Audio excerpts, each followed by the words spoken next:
जिन ख़वातीनों हज़रात का blood pressure 140 और 90 से कम रहता है उस पर हम वीडियो बना चुके हैं।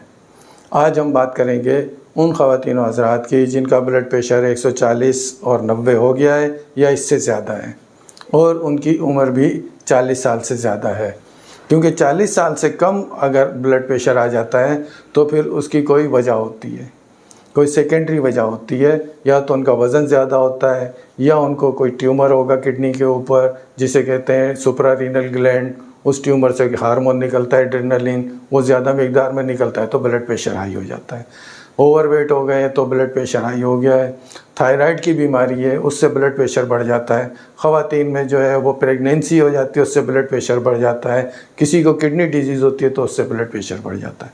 तो 40 साल से पहले अगर आपको ब्लड प्रेशर आ गया है तो आपने डायग्नोस करना है कि इसकी कोई और वजह तो नहीं है, जिसे कहते हैं सेकेंडरी हाइपरटेंशन। आज हम बात करेंगे 40 साल के बाद वाले ख़वातीन हज़रात की जिनको ब्लड प्रेशर आ गया है और ब्लड प्रेशर भी 140 और 90 उससे ज़्यादा जो ब्लड प्रेशर है वो आ जाए आज मैदान में। साबका वीडियो में इससे जस्ट पहले हमने एक वीडियो आपसे शेयर की थी जिसमें बताया था कि ज़िंदगी का सबसे अहम साल आपका वो 40 साल है। 40 साल की उम्र में जब आप आते हैं तो आपके बच्चे स्कूल जाना शुरू कर देते हैं और वालिदैन आपके बूढ़े हो चुके होते हैं। 65 साल 70 साल की उम्र वालिदैन की हो चुकी होती है। तो दरमियान में आप होते हैं और रिश्तेदारों में भी आप मरकज़ निगाह होते हैं। और उसके बाद जो कारोबार आप कर रहे हैं, जॉब आप कर रहे हैं, तो आप वहाँ पर भी सेंटर पॉइंट पर होते हैं। ज़िम्मेदारियों का एहसास बहुत ज़्यादा होता है, बहुत ज़्यादा कांधों पर ज़िम्मेदारी होती हैं। बच्चों की फ़ीस भी देना होती हैं, घर के ख़र्चे भी चलाना होते हैं। वालिदैन बूढ़े हो जाते हैं, उनकी दवाओं का भी आपने ख्याल रखना होता है। रिश्तेदारी भी निभाना होती है, जॉब भी निभाना होती है। तो यहाँ पे अपने आप को संभालना बहुत ज़रूरी होता है क्योंकि आप यहाँ पे स्ट्रेस में आते हैं, टेंशन में आते हैं और उसकी वजह से फिर जो है आप खाने में बेइतदाली कर लेते हैं। कोई टाइमिंग आपकी खाने पीने की आउट हो जाती है। स्मोकिंग भी हो सकता है कि आप कर रहे हो स्ट्रेस को रिलीज़ करने के लिए, लेकिन यहीं पे आपने रुकना है और अपने आप को देखना है और अपनी सेहत को देखना है। सेहत के ख्याल के लिए आपने जो है वो हेल्दी लाइफस्टाइल अपनाना है। ब्लड प्रेशर की मेडिसिन 140 और 90 ब्लड प्रेशर पर दे दी जाती है, लेकिन इसके साथ ये नहीं है कि आप एक्सरसाइज ना करें। एक्सरसाइज आपने करनी है। अगर ऑफिस में है तो ऑफिस में बार बार उठते रहें, चेयर से उठते रहें ऑफिस के दौरान। और वैसे नमाज अगर आप शुरू कर देते हैं तो उससे भी आपकी अच्छी एक्सरसाइज हो जाती है। कोई ना कोई टाइम तो आपको एक्सरसाइज का निकालना होगा। इसके अलावा हम जो है ऑफिस योगा और ऑफिस एक्सरसाइज जो है आप दफ्तर में बैठ के किस तरह से कर सकते हैं वो भी हमारे प्रोग्राम में शामिल हैं। तो ऐसी योगा हमने अपने एक चैनल एरोगा थेरापी पर भी अपलोड की हुई है, लेकिन हम इस चैनल पर भी बहुत जल्द एक अच्छी वीडियो आपकी वो शेयर कर देंगे कि आप ऑफिस में और घर में किस तरीके से एक्सरसाइज कर सकते हैं, ख़ास तौर पे योगा। आप घर के अहम फ़र्द होते हैं, आपकी अच्छी खुराक का ख्याल रखा जाता है।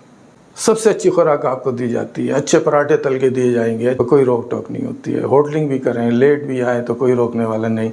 तो यहाँ पे अपनी सेहत को ख्याल रखना है। देख लें ब्लड प्रेशर, कोलेस्ट्रॉल, डायबिटीज़ ये चीज़ें ना आ जाएं, आपको ओवरवेट वज़न ना बढ़ जाए। तो अगर आप ऐसी पोजीशन में हैं तो इन चीज़ों का लाजमी ख्याल रखिए।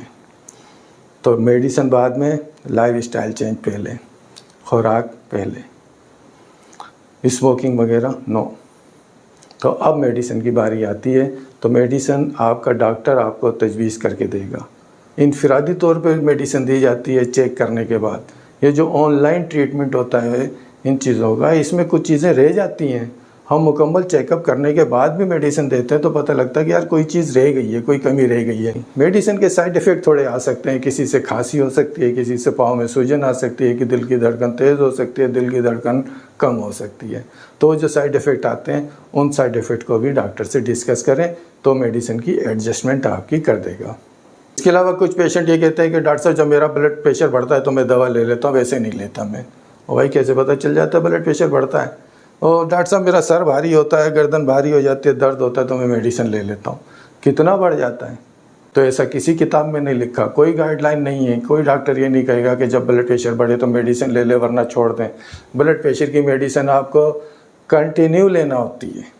मेडिसिन ऐसे दी जाती है कि आपका ब्लड प्रेशर 24 घंटे कंट्रोल रहे। अमूमन सुबह के वक्त में ब्लड प्रेशर बढ़ता है।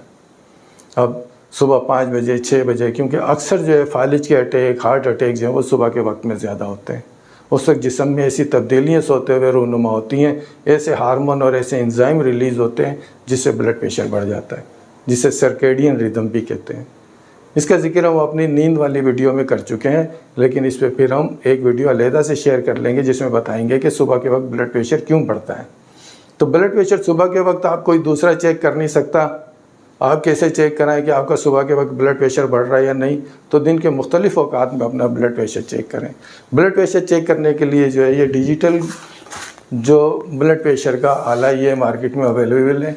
6 से 7 हज़ार, 5 से 7 हज़ार रुपये में यह मिल जाता है। तकरीबन सभी सही होते हैं। आप बार्गेन करके ये ब्लड प्रेशर का आला ले सकते हैं।